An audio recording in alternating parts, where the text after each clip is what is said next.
పరిశుద్ధ గ్రంథంలో నుంచి మొదటి కొరింథీయులకు రాసిన పత్రిక 3వ అధ్యాయము 16-17 వచనాలు మనం చదువుకుందాం.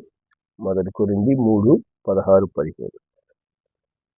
మీరు దేవుని ఆలయమై ఉన్నారనియు దేవుని ఆత్మ మీలో నివసించుచున్నాడనియు మీరు ఎరుగరా? ఎవడైనను దేవుని ఆలయంను పాడు చేసిన యెడల దేవుడు వానిని పాడు చేయను.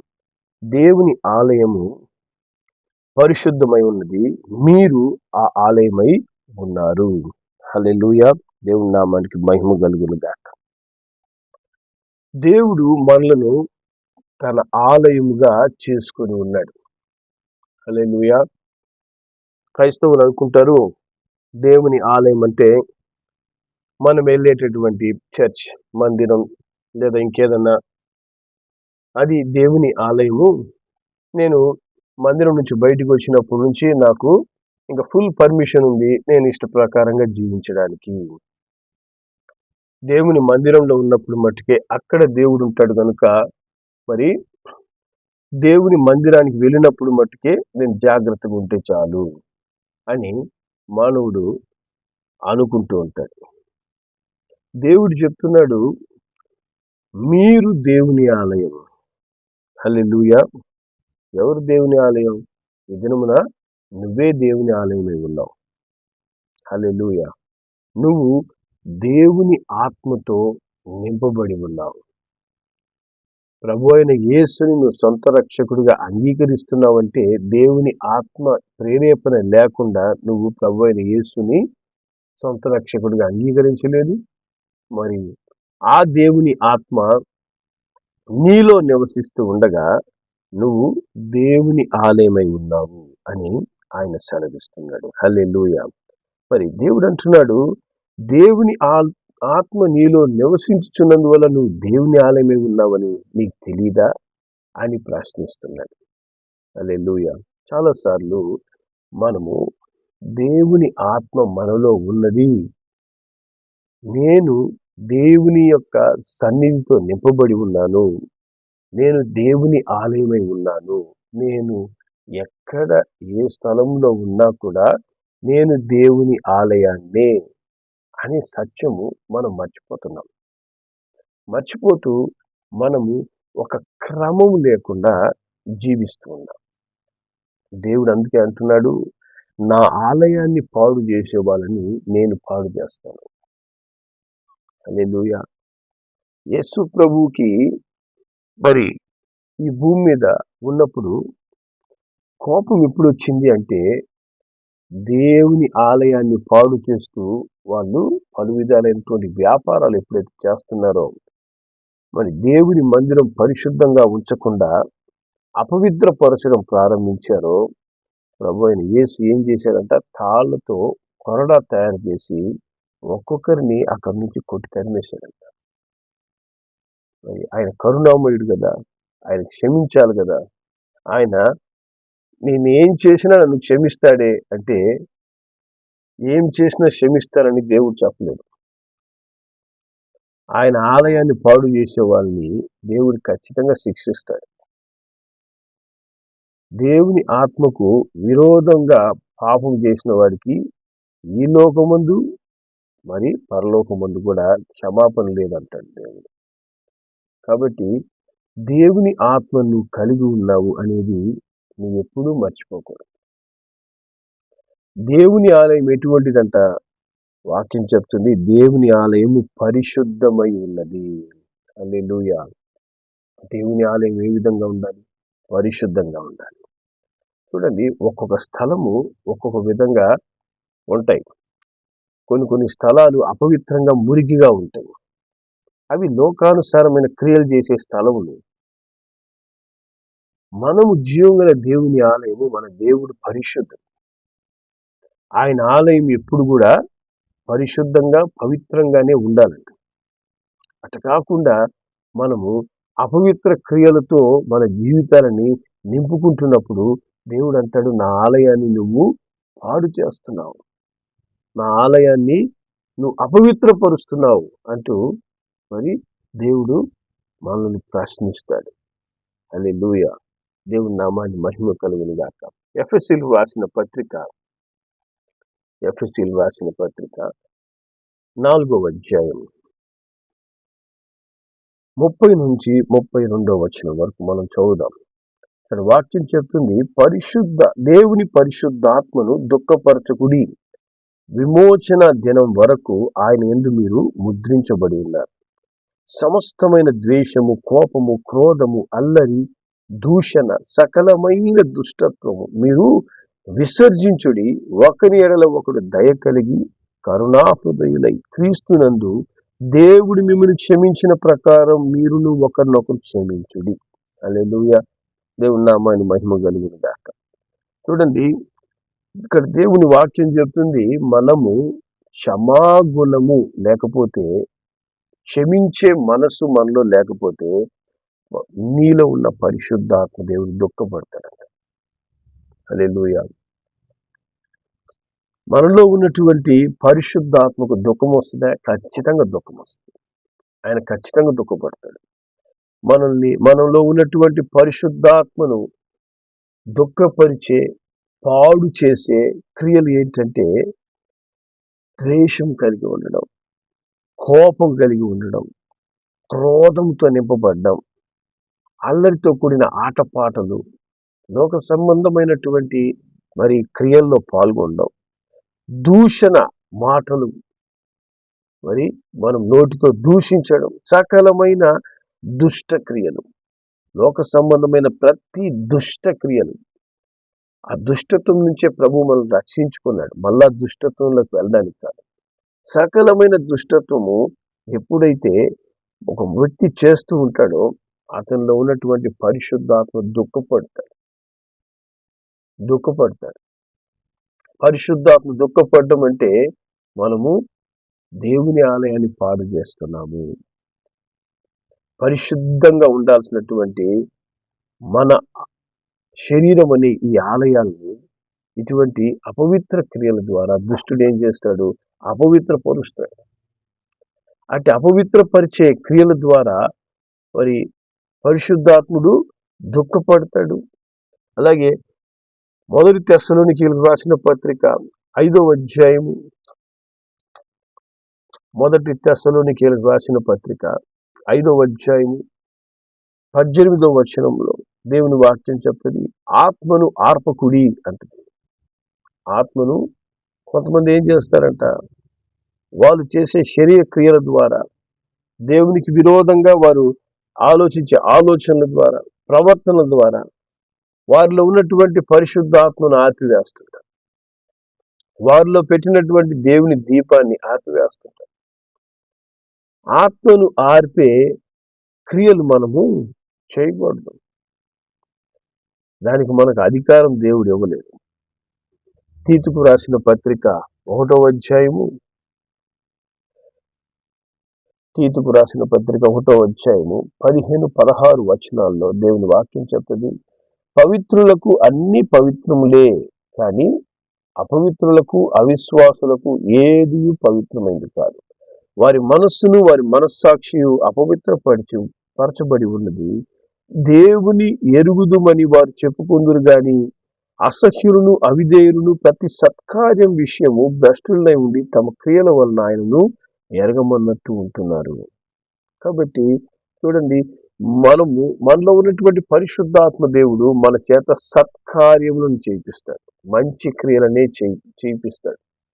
ఆత్మదేవుడు శరీర క్రియలకు విరోధముగా జీవించడం మనకు నేర్పిస్తాడు.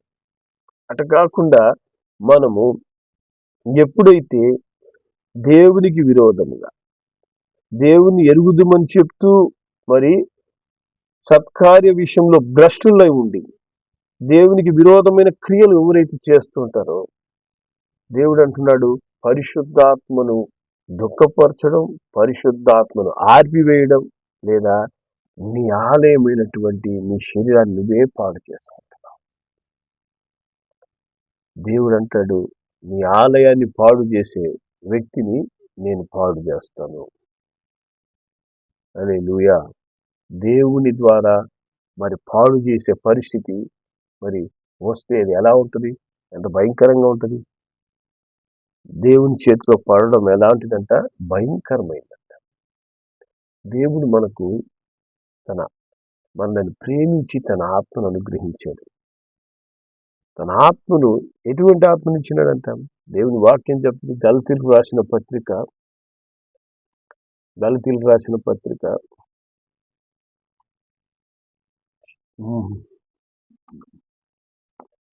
4వ అధ్యాయం 6వ వచనం మనం చదువుదాం. దేవుని వాక్యం చెప్తుంది ఇక్కడ, మీరు కుమారులై ఉన్నందున నాయన తండ్రి అని మొరపెట్టు తన కుమారుని ఆత్మను దేవుడు మన హృదయంలోని పంపాడు. హల్లెలూయా. కాబట్టి యేసు ప్రభు యొక్క ఆత్మను నీలోకి పంపించాడు ఆయన. కుమారుని ఆత్మ అంటే ఏంటి? దేవుని యొక్క కుమారుడైన యేసుక్రీస్తు యొక్క ఆత్మ నీలో నాలో నివసిస్తుంది ఈ దినమున. హల్లెలూయా. అట్టి ఆత్మ నీలోకి ఆయన ఎందుకు పంపిస్తున్నాడు? ఆయన నిన్ను తన కుమారునిగా చేసుకుంటున్నాడు. నిన్ను తన సొత్తుగా చేసుకుంటున్నాడు. తన బిడ్డగా నిన్ను మార్చుకొని ఉన్నాడు. హల్లెలూయా. అంతేకాక ఎఫెసీయులకు రాసిన పత్రిక 1వ అధ్యాయం 3వ వచనం చెప్తుంది. ఎఫెసీ 1:3, మన ప్రభు అయిన యేసుక్రీస్తు యొక్క తండ్రియగు దేవుడు స్తుతింపబడునుగాక. ఆయన క్రీస్తునందు పరలోక విషయంలో ఆత్మ సంబంధమైన ప్రతి ఆశీర్వాదాన్ని మనకు అనుగ్రహిస్తున్నాడు. హల్లెలూయా. సో ఏ కుమారుని ఆత్మతో నన్ను నింపాడో ఆ క్రీస్తునందు, ఆ యేసయ్యనందు పరలోక విషయంలో ఆత్మ సంబంధమైన ప్రతి ఆశీర్వాదాన్ని మనకు అనుగ్రహిస్తున్నాడంట. హల్లెలూయా. దేవుని ఆశ ఏంటంటే నువ్వు దేవుని యొక్క ప్రతి ఆశీర్వాదంతో నింపబడాలి. ప్రతి ఆశీర్వాదంతో నింపబడి నువ్వు దేవుని కుమారుని వలె జీవించాలి. దేవుని బిడ్డ వలె నువ్వు జీవించాలి. హల్లెలూయా. ఆ విధంగా మనం జీవించాలంటే మనం ఆత్మానుసారులుగా జీవించాలి. ఆత్మానుసారులుగా జీవించడం అంటే ఏంటి? పరిశుద్ధాత్మ దేవుడు నీకు నడిపింపిస్తాడో, ఏది చేయమంటాడో, ఏది చేయకూడదని చెప్తాడో దానికి మనము లోబడి జీవించడమే ఆత్మానుసారులుగా జీవించడం. ఎందుకంటే దేవుని వాక్యం చెప్తుంది. గలతీయులకు రాసిన పత్రిక 5వ అధ్యాయము 17వ వచనంలో 16-17 మనం చదువుదాం. ఇక్కడ వాక్యం చెప్తుంది, నేను చెప్పినది ఏమనగా ఆత్మానుసారంగా నడుచుకుని అప్పుడు మీరు శరీరేచ్ఛ నెరవేర్చరు. శరీరము ఆత్మకును, ఆత్మ శరీరమునకును విరోధముగా ఆపేక్షించును. ఇవి ఒకదానికొకటి వ్యతిరేకంగా ఉన్నవి కనుక మీరు ఏవి చేయ నిశ్చయించరో వాటిని చేయకుందురు. హల్లెలూయా. కాబట్టి మనము ఆత్మానుసారులుగా నడుచుకోవడానికి దేవుడు తన పరిశుద్ధాత్మను అనుగ్రహించారే గాని మనము శరీరానుసారంగా జీవించడానికి కాదు. మన శరీరమును ఆత్మ ద్వారా చంపినప్పుడే, లేదా శరీర సంబంధమైన ఆలోచనలను మన శరీరం ఉప్పొంగుతుండగా ఆత్మ ద్వారా ఆ శరీరాన్ని నలగొట్టాలి. ప్రతి సమయంలో, ప్రతి క్షణము మన శరీరము అంటే మనం శరీరంలో ఉన్నాం కాబట్టి ఈ శరీరం చాలా ఫాస్ట్గా రెస్పాండ్ అవుతుంది. ఏ విషయంలో అయినా కూడా నువ్వు ఏ నిర్ణయం తీసుకుంటున్నా, ఏం మాట్లాడుతున్నా, ఎక్కడ ఉంటున్నా, ఎక్కడ ఏ పనిలో నువ్వు నిమగ్నమై ఉన్నా కూడా నీకు వెంటనే రెస్పాండ్ అయ్యేది ఏంటంటే నీ శరీరం. నీ ఆత్మ వెంటనే రెస్పాండ్ కాదు. నీలో ఉన్నటువంటి ఆత్మ వెంటనే రెస్పాండ్ అవ్వాలి అంటే మనము మొట్టమొదట ఆత్మతో సరైన సంబంధం కలిగి ఉండాలి. నీలో ఉన్నటువంటి పరిశుద్ధాత్మకుతో నీకు సంబంధం కలిగి ఉండాలంటే నువ్వు ఆత్మ చెప్పే మాటలు జాగ్రత్తగా వినడము, దాని ప్రకారం ప్రవర్తించడము మనం నేర్చుకోవాలి. అది అనుదినం ప్రాక్టీస్. ఎట్లా మనము శరీరం చెప్పగానే మనం వెంటనే లోపడతాము. ఇప్పుడు ఫర్ ఎగ్జాంపుల్, ఇప్పుడు మనము అలా బయటికి వెళ్తున్నాము, మనకు ఏదన్నా దాహం వేస్తుంది లేదా తినాలనిపిస్తుంది, అక్కడ వెంటనే ఒక కూల్ డ్రింక్ షాపు లేదా ఐస్ క్రీమ్ షాపు కనపడంగా మనం ఏం చేస్తాం? వెంటనే మన శరీరం వెళ్ళి తిను అంటది. తినగానే పోయి వెంటనే లోపడిపోతాం, పోయి తీసుకుంటాం. అదేంటంటే మనకు చిన్నప్పటి నుంచి మన శరీరానికి లోబడ్డం మనకు ప్రాక్టీస్ అయిపోయింది. అలాగే నీలో ఉన్నటువంటి ఆత్మకు లోబడే ప్రాక్టీస్ అనేది నువ్వు క్రీస్తులో తిరిగి జన్మించిన దినం నుంచి స్టార్ట్ చేయాలి. ఎలా స్టార్ట్ చేస్తాము? మనం ప్రతి విషయంలో ఈ పని చేయాలనుకుంటున్నాను, నాలో ఉన్న పరిశుద్ధాత్మ దేవా ఇది నీకు ఇష్టమా కాదా? ఈ పని నన్ను చేయమంటావా? ఈ మాట మాట్లాడమంటావా? ఈ విధంగా ప్రవర్తించమంటావా? అని ప్రతి విషయంలో మనము దేవునికి అప్పగించుకోవాలి. పరిశుద్ధాత్మ సహాయాన్ని మనం కోరుకోవాలి. అప్పుడు నీలో ఉన్న పరిశుద్ధాత్మ దేవుడు, నువ్వు ఆశగా ఆయన చిత్తాన్ని జరిగించడానికి నువ్వు కోరుకుంటున్నప్పుడు ఆయన నీలో నుంచి నీతో మాట్లాడతాడు, లేదా నీకు ఒక ఆలోచన ఇస్తాడు, నీకు ఒక నడిపింపునిస్తాడు, ఏమి చేయాలో ఏం చేయకూడదో నీకు తెలియజేస్తాడు. మరి దేవుడు చాలా మెల్లని స్వరముతో లేదా ఒక మంచి తలంపుతో ఆయన నీ హృదయాన్ని తట్టాడు. అప్పుడు మన హృదయంలో ఒక సమాధానం, ఒక నెమ్మది మనకు ఫీల్ అవుతుంది. అదేంటంటే పరిశుద్ధాత్మ దేవుడు నిన్ను నడిపిస్తున్నాడు. ఆ సమయంలో నువ్వేం చేయాలి? దేవుని ఆత్మ చెప్తున్నటువంటి ఆలోచన నీ శరీరానికి ఖచ్చితంగా విరోధంగా ఉంటుంది. ఎందుకంటే శరీరానికి ఆత్మకు శరీరానికి విరోధంగా అపేక్షిస్తాయి. కాబట్టి శరీరం సంబంధమైన ఆలోచనకు విరోధంగా ఆత్మ నడుచుకోమని చెప్తాడు. అప్పుడు మనం ఏం చేయాలి? లేదు ప్రభువా, నా శరీరం ఈ విధంగా చెప్తుంది కాబట్టి నేను ఇట్లే ఉంటానంటే మనం ఎప్పుడు ఆత్మానుసారులుగా కాలేం. దేవుని ఆత్మ నన్ను ఇట్లా ప్రేరేపిస్తుంది, ఈ విధంగా చేయమని చెప్తుంది, కాబట్టి నేను దేవునికి లోబడాలి, నేను దేవుని ఆత్మకు లోబడతాను అని నువ్వు ఎప్పుడైతే పరిశుద్ధాత్మకు లోబడతావో చిన్నగా నువ్వు ఆత్మానుసారంగా జీవించే జీవితంలో అడుగులు వేయడం ప్రారంభిస్తావు. నీ అడుగులు ఒక్కొక్క విషయంలో కూడా పరిశుద్ధాత్మ సహాయాన్ని నువ్వు అడిగే కొలది ఆత్మదేవుడు ఏం చేస్తాడు? నీకు ఆలోచన ఇవ్వడం ప్రారంభిస్తాడు, నీకు తన యొక్క చిత్తము నేర్పిస్తాడు. హల్లెలూయా. అందుకే దావీదు భక్తుడు అంటాడు 143వ కీర్తన 10వ వచనంలో, 143వ కీర్తన 10వ వచనం, నీవే నా దేవుడవు, నీ చిత్తానుసారంగా ప్రవర్తించుటకు నాకు నేర్పుము, దయగల నీ ఆత్మ సమభూమి గల ప్రదేశమందు నన్ను నడిపించుముగాక. హల్లెలూయా. కాబట్టి దయగల దేవుని ఆత్మ మనల్ని ఏం చేస్తుంది? దేవుని చిత్తానుసారంగా జీవించడం నేర్పిస్తుంది. ఎందుకంటే మనము ఈ లోకంలో జన్మించిన దినం మొదలుకొని మనం మన శరీరానికి లోబడి ఉంటాం. మన శరీరం చెప్పే ఆలోచనలే ఆలోచిస్తాం. దాన్ని చెప్పిన విధంగా మనం ప్రవర్తించడం వలన మనకేమవుతుంది? శరీరానుసారమైనటువంటి క్రియలు మనకు మరణాన్ని తీసుకొస్తాయి, మనల్ని ప్రభు చిత్తానికి దూరంగా తీసుకెళ్ళిపోతాయి. మనం ఎప్పుడైతే దేవుని ఆత్మతో నింపబడ్డామో లేదా యేసు ప్రభుని సొంత రక్షకుడిగా మనం అంగీకరించామో ఆ దినం నుంచి పరిశుద్ధాత్మ యొక్క ప్రేరేపణ అనేది మనలో ప్రారంభమవుతుంది. దాంట్లో నువ్వు దినదినము పైకి ఎదిగినప్పుడు పరిశుద్ధాత్మ అభిషేకాన్ని మనం కోరుకోవాలి. పరిశుద్ధాత్మ శక్తి నీ మీదకి వచ్చినప్పుడే నువ్వు పూర్తిగా ఆత్మానుసారిగా నువ్వు జీవించడం నేర్చుకోగలవు.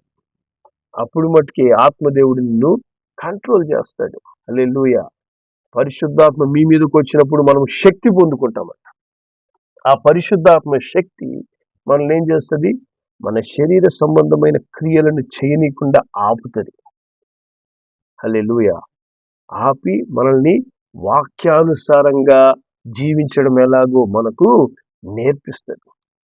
అదే మనకు యోహాను సువార్త 16వ అధ్యాయము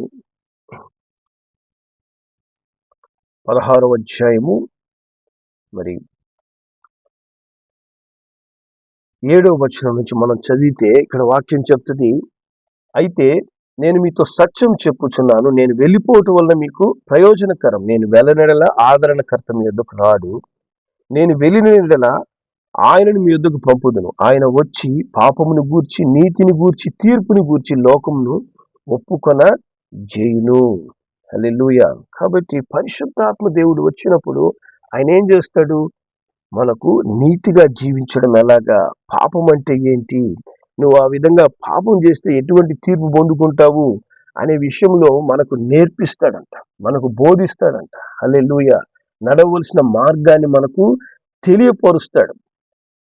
అట్టి పరిశుద్ధాత్మకు మనం లోబడుతున్నప్పుడు దేవుని చిత్తానుసారంగా జీవించడం మనం నేర్చుకుంటాం. అప్పుడు మనకు పరిశుద్ధత అంటే ఏంటి, అపవిత్రత అంటే ఏంటి అనేది పరిశుద్ధాత్మ దేవుడు మనకు స్పష్టంగా తెలియజేస్తాడు. ఆయన మార్గములో నడిచే కృపను మనకు అనుగ్రహిస్తాడు. హల్లెలూయా. మరి అదే అధ్యాయం 13వ వచనం చెప్తుంది, అయితే ఆయన అనగా సత్య స్వరూపైన ఆత్మ వచ్చినప్పుడు మిమ్మల్ని సర్వ సత్యంలోనికి నడిపిస్తాడట. హల్లెలూయా. కాబట్టి పరిశుద్ధాత్మ దేవుడు మట్టుకే సర్వ సత్యంలోనికి అనగా మంచి మార్గంలోనికి, దేవుని మార్గంలోనికి, మరి సత్యమైన జీవితం, క్రీస్తు పోలిన జీవితం జీవించేందుకు మనకు సహాయం చేస్తాడు. హల్లెలూయా. దేవుని నామానికి మహిమ కలుగును గాక. అట్టి ఆత్మానుసారులుగా నీవు నేను ఉండాలనేది దేవుని యొక్క ఆలోచన ఉన్నది. అట్టి ఆత్మానుసారులుగా మనము జీవించినప్పుడే మనలో క్రీస్తు పోలిక అనేది ఏర్పడుతుంది. క్రీస్తు పోలిక నీలో రావాలని పరిశుద్ధాత్మ దేవుడు అనుదినము మనలో క్రియపరుస్తూ ఉంటాడు. హల్లెలూయా. మరి 2 కొరింథీయులకు రాసిన పత్రిక 3వ అధ్యాయము